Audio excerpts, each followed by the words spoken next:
2 weeks after that, a safe in Logansport was opened. It was a new kind of safe. It had been made, they said, so strong that no one could break it open. But someone did, and took $1,500. Then a safe in Jefferson City was opened. $5,000 were taken. This loss was a big one. Ben Price was a cop who worked on such important matters, and now he began to work on this. He went to Richmond, Indiana, and to Logansport to see how the safe breaking had been done in those places. He was heard to say, "I can see that Jim Valentine has been here. He's in business again. Look at the way he opened this one. Everything easy, everything clean. He's the only man who has the tools to do it. And he's the only man who knows how to use tools like this. Yes, I want Mr. Valentine. Next time he goes to prison, he's going to stay there until his time is finished." Ben Price knew how Jimmy worked. Jimmy would go from one city to another far away. He always worked alone. He always left quickly when he was finished. He enjoyed being with nice people. For all these reasons, it was not easy to catch Mr. Valentine. People with safes full of money were glad to hear that Ben Price was at work trying to catch Mr. Valentine. One afternoon, Jimmy Valentine and his bag arrived in a small town named Elmore. Jimmy, looking as young as a college boy, walked down the street towards the hotel. A young lady walked across the street, passing him at the corner, and entered the door. Over the door was the sign, "The Elmore Bank." Jimmy Valentine looked into her eyes, forgetting at once what he was. He became another man. She looked away, and brighter color came into her face. Young men like Jimmy did not appear often in Elmore. Jimmy saw a boy near the bank door and began to ask questions about the town. After a time, the young lady came out and went on her way. She seemed not to see Jimmy as she passed him. "Isn't that young lady Polly Simpson?" asked Jimmy. "No," said the boy. "She's Annabelle Adams. Her father owns this bank." Jimmy went to the hotel where he said his name was Ralph D. Spencer.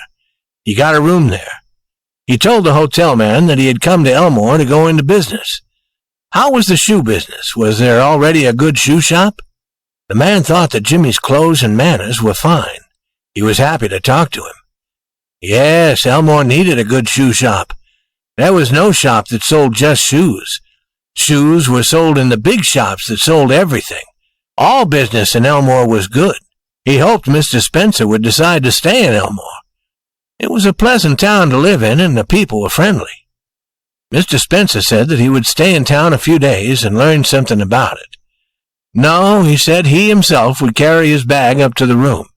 He didn't want a boy to take it. It was very heavy. Mr. Ralph Spencer remained in Elmore. He started a shoe shop.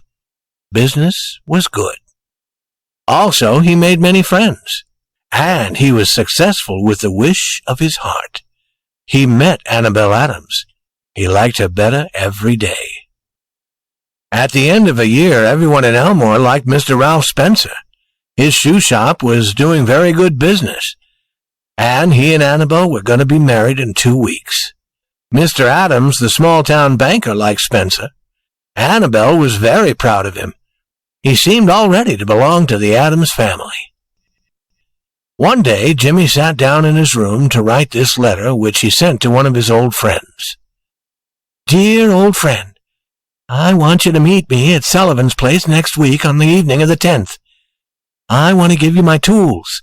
I know you'll be glad to have them. You couldn't buy them for $1,000. I finished with the old business a year ago. I have a nice shop, I'm living a better life, and I'm going to marry the best girl on earth 2 weeks from now. It's the only life. I would never again touch another man's money. After I marry, I'm going to go further west, where I'll never see anyone who knew me in my old life. I tell you, she's a wonderful girl. She trusts me. Your old friend, Jimmy." On the Monday night after Jimmy sent this letter, Ben Price arrived quietly in Elmore. He moved slowly about the town in his quiet way. He learned all that he wanted to know. Standing inside a shop, he watched Ralph D. Spencer walk by. "You're going to marry the banker's daughter, are you, Jimmy?" said Ben to himself. I don't feel sure about that. The next morning, Jimmy was at the Adams home. He was going to a nearby city that day to buy new clothes for the wedding. He was also going to buy a gift for Annabelle. It would be his first trip out of Elmore.